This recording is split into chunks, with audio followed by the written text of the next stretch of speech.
தற்போது அண்மை செய்தி, வாக்காளர் பட்டியல் திருத்தம் தொடர்பாக நாடு முழுவதும் அமல் என ஆணையம் தெரிவித்திருக்கிறது. வாக்காளர் பட்டியல் திருத்தம் நாடு முழுவதும் அமலாகும் என உச்சநீதிமன்றத்தில் தேர்தல் ஆணையம் தெரிவித்திருக்கிறது. மேலதிக விரிவான விவரங்களுக்கு செய்தியாளர் ராமகிருஷ்ணன் இணைகிறார். ராமகிருஷ்ணன், விவரங்கள்.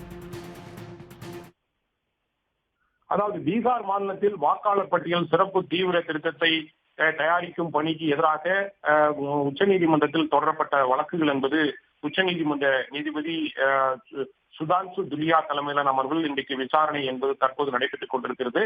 இந்த வழக்கின் போது மனுதாரர்கள் தரப்பில் ஆஜராகியிருந்த மூத்த வழக்கறிஞர் கோபால் சங்கர் நாராயணனை பொறுத்தவரையில் தேர்தலுக்கு இன்னும் சில மாதங்களே இருக்கும் நிலையில் அவசரமாக தேர்தல் ஆணையம் இந்த நடவடிக்கைகளை மேற்கொண்டு வருகிறது. இதற்கு முன்பாக பீகாரை பொறுத்தவரையில் 10 தேர்தல்கள் நடந்து முடிந்திருக்கிறது. ஆனால் இவ்வளவு நாள் செய்யாமல் தற்போது இந்த தேர்தலின் போதுதான் இந்த நடவடிக்கைகளை இந்திய தேர்தல் ஆணையம் மேற்கொண்டு வருகிறது என்று நீதிபதிகளிடம் புகார் கூறினார்.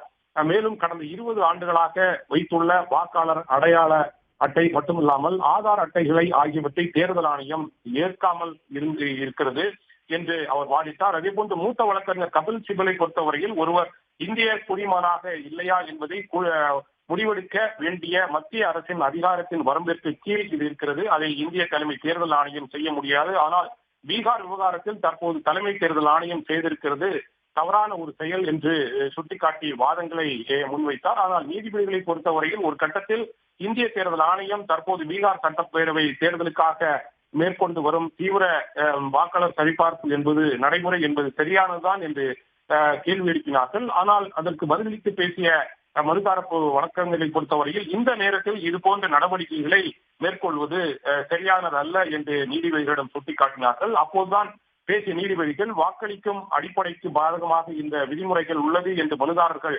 வாதங்களுக்கு தேர்தல் ஆணையம் என்ன கூறப் போகிறது, வாக்காளர்களுடைய குடியுரிமையை கேள்வி எழுப்புவதாக தற்போதைய நடைமுறைகள் உள்ளன என்றும் கருத்து தெரிவிக்கப்பட்டிருக்கிறது என்று தேர்தல் ஆணையத்திற்கு நீதிபதிகள் கேள்வி எழுப்பினார்கள். பீகார் மாநிலத்தில் நவம்பர் மாதம் தேர்தல் நடைபெற உள்ள நிலையில் இப்போது இந்த தீவிர சரிபார்ப்பினை இந்திய தேர்தல் ஆணையம் செய்ய வேண்டிய அவசியம் என்ன? தேர்தல் இல்லாத நேரங்களில் இதனை இந்திய தேர்தல் ஆணையம் செய்திருக்கலாமே. பீகார் தேர்தல் விவகாரத்தில் ஏன் குடியுரிமை பிரச்சனையை கொண்டு வருகிறீர்கள்? இது இந்திய உள்துறை அமைச்சகத்தினுடைய கீழ் வரக்கூடிய விஷயமாக இருக்கிறது. நீங்கள் எழுப்பக்கூடிய இந்த பிரச்சனைகள் இந்திய தேர்தல் ஆணையத்திற்கு தொடர்புடையது என்று நீதிபதிகள் கேள்வி எழுப்பியிருக்கிறார்கள். இதற்கு பதிலளித்து பேசிய இந்திய தலைமை தேர்தல் ஆணையத்தின் சார்பில் ஆஜராகியிருந்த வழக்கறிஞரை பொறுத்தவரையில் தற்போது பீகார் மாநிலத்தில் நடைபெற்றுக் கொண்டிருக்கின்ற இந்த நடவடிக்கை என்பது நாடு முழுவதும் நடைபெறும் என்று கருத்துக்களை தெரிவித்திருக்கிறார்கள். நீதிபதிகளை பொறுத்தவரையில் தற்போதைய சூழ்நிலையில் பீகாரில் ஏன் இது போன்ற அவசரமான நடவடிக்கைகள் இறங்கியிருக்கிறீர்கள் என்று கேள்வி எழுப்பியிருக்கிறார்கள். வாதங்கள் என்பது தொடர்ந்து நடைபெற்றுக் கொண்டிருக்கின்றன. 1 மணி வரை இந்த வாதம் என்பது நடைபெற்றது. பிற்பகல் 2 மணிக்கு மீண்டும் இந்த வழக்கினுடைய விசாரணை தொடர்ந்து நடைபெறும். விவரங்களுக்கு நன்றி ராமகிருஷ்ணன். உடனுக்குடன் செய்திகளை தெரிந்து கொள்ள சன் நியூஸ் பெல் ஐகானை கிளிக் பண்ணுங்க.